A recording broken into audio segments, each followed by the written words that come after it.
नमस्कार विद्यार्थी मित्रांनो, आज आपण शिकणार आहोत कॉल्पिट्स ऑसिलेटर. तर या व्हिडिओमध्ये आपण कॉल्पिट्स ऑसिलेटरची मंडलाकृती, त्याचं कार्य आणि फ्रिक्वेन्सीचे सूत्र हे 3 भाग पाहणार आहोत. पहिल्यांदा पाहूया आपण या कॉल्पिट्स ऑसिलेटरची मंडलाकृती. हे आहे सर्किट कॉल्पिट्स ऑसिलेटरचं. याच्यामध्ये हा ट्रान्झिस्टर जो आहे, जो ॲम्प्लिफायर म्हणून वापरलेला आहे आणि हा सीई ॲम्प्लिफायर म्हणून वापरलेला आहे. ओके.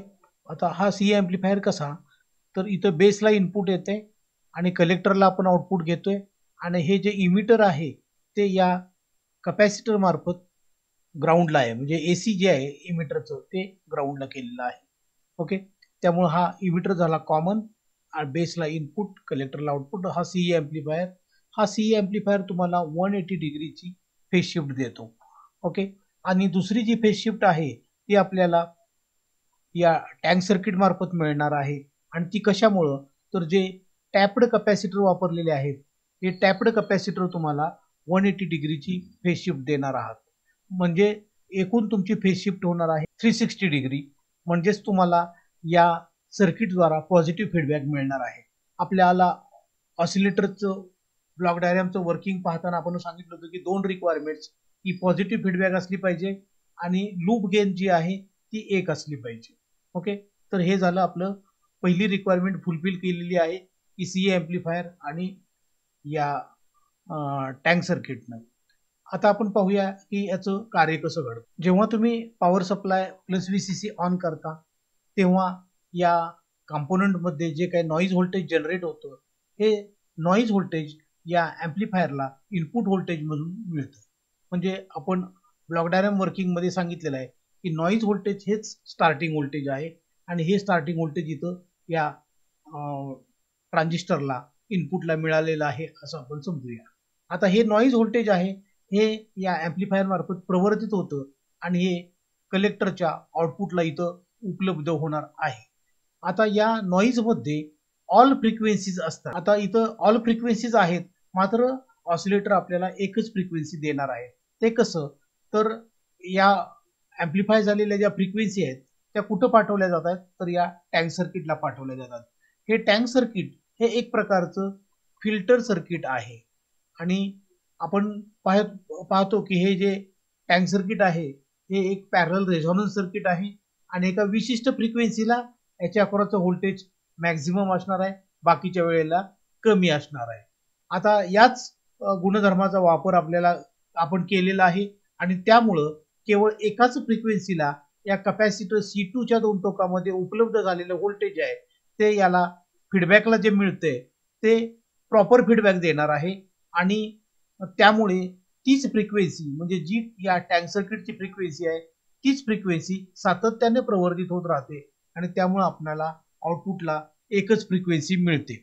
अजून थोडंसं वेगळ्या पद्धतीनं सांगतो की हे जे टँक सर्किट आहे, तर या कॅपॅसिटर C2 च्या 2 टोकामध्ये जे व्होल्टेज आहे हे प्रत्येक फ्रिक्वेन्सीसाठी वेगळं असतं, कारण रिॲक्टन्स हा फ्रिक्वेन्सीनुसार बदलत असतो.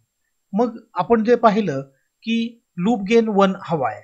उदाहरणार्थ आपण धरूया की इथं 1 हे इनपुट व्होल्टेज आहे आणि 10 गेन असेल तर 10 हे आउटपुट व्होल्टेज जर आलं तर इथं फीडबॅकला येणारं व्होल्टेज हे किती असलं पाहिजे, 1 असलं पाहिजे.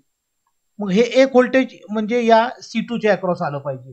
मग या सर्व फ्रिक्वेन्सी इथं आल्या तर सर्व फ्रिक्वेन्सीज या C2 च्या अक्रॉसचं व्होल्टेज 1 व्होल्ट डेव्हलप करू शकत नाहीत. तर केवळ एकच फ्रिक्वेन्सी 1 व्होल्ट क्रिएट करेल आणि ती याच्या इनपुटला येईल. आणि जर 1 पेक्षा व्होल्टेज कमी असेल तरी ती फ्रिक्वेन्सी डाय होणार आहे आणि 1 पेक्षा जास्त व्होल्टेज झालं तरी देखील सॅच्युरेशन होऊन ती फ्रिक्वेन्सी डाय होणार आहे.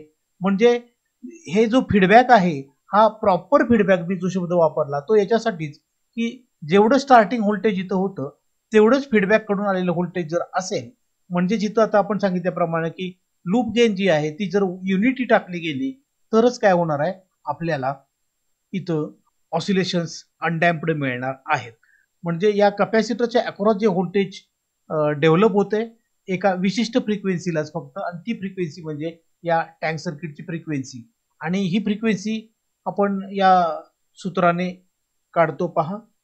हे सूत्र आहे F = 1/2 पाय रूट LC आणि C ची किंमत जी आहे तर इथं दोन कॅपॅसिटर जे आहेत ते सिरीज मध्ये जोडलेले आहेत आणि सिरीज मध्ये जेव्हा कॅपॅसिटर जोडतो त्यावेळी त्याचा टोटल कॅपॅसिटन्स या सूत्राने काढतात की C1 × C2 divided by C1 plus C2. तर हे जे सूत्र आहे ते एकूण कॅपॅसिटन्स काढण्यासाठीच आहे LC टँक सर्किट मधला. ओके, ही फ्रिक्वेन्सीचं सूत्र आहे. आलेली फ्रिक्वेन्सी तुमची हर्ट्झ मध्ये असणार आहे. हेच कार्य मी इथं लिहिलेलं आहे, हे पण तुम्ही वाचू शकाल. जेव्हा डीसी विद्युत पुरवठा प्लस VCC चालू केला जातो तेव्हा रोधकामध्ये आणि इतर घटकांमध्ये निर्माण होणारे नॉइज व्होल्टेज हे ट्रान्झिस्टर एम्प्लिफायरच्या इनपुटला स्टार्टअप व्होल्टेज म्हणून मिळते आणि एम्प्लिफायर या नॉइज व्होल्टेजला प्रवर्धित करतो. ते आउटपुटला उपलब्ध होते. या आउटपुट व्होल्टेजचा काही भाग कॅपॅसिटर C2 च्या अक्रॉसचा कॅपॅसिटर C4 मार्फत पुन्हा फीडबॅक व्होल्टेज म्हणून दिला जातो इनपुटला आणि LC फीडबॅक नेटवर्क जे आहे ते फक्त एकाच फ्रिक्वेन्सीला पॉझिटिव्ह फीडबॅक देते आणि त्यामुळं त्याच फ्रिक्वेन्सीला लूप गेन सुद्धा 1 येते आणि म्हणून हीच फ्रिक्वेन्सी पुन्हा पुन्हा प्रवर्धित होते आणि आपल्याला आउटपुटला केवळ एकच फ्रिक्वेन्सी मिळते. यानंतर आपण याचे फायदे तोटे पाहूया. कॉल्पिट्स ऑसिलेटरचा उपयोग हा उच्च फ्रिक्वेन्सी निर्माण करण्यासाठी केला जातो. तसंच हे सर्किट सोपं आहे, स्वस्त आहे. नंतर फ्रिक्वेन्सी बदल करणं म्हणजे ऍडजस्टेबल फ्रिक्वेन्सी निर्माण करणं सोपं आहे. तसंच त्याचे तोटे पाहूया की फीडबॅक नेटवर्क मध्ये वापरलेले जे इंडक्टर कॅपॅसिटर आहेत ते थोडे महाग असतात आणि जास्त जागा व्यापतात. दुसरा जो तोटा आहे तो म्हणजे फ्रिक्वेन्सी स्थिर राहत नाही. तसंच लो फ्रिक्वेन्सी जनरेट करणं याच्या साहाय्यानं शक्य होत नाही. हे झाले फायदे आणि तोटे कॉल्पिट्स ऑसिलेटर बद्दलचे. तर आजच्या लेक्चरमध्ये आपण कॉल्पिट्स ऑसिलेटरची मंडलाकृती, त्याचं कार्य, त्याचे फायदे तोटे अभ्यासलेले आहेत. आजचं लेक्चर आपल्याला निश्चितपणे आवडलं असेल. आज आपण इथंच थांबूया. धन्यवाद.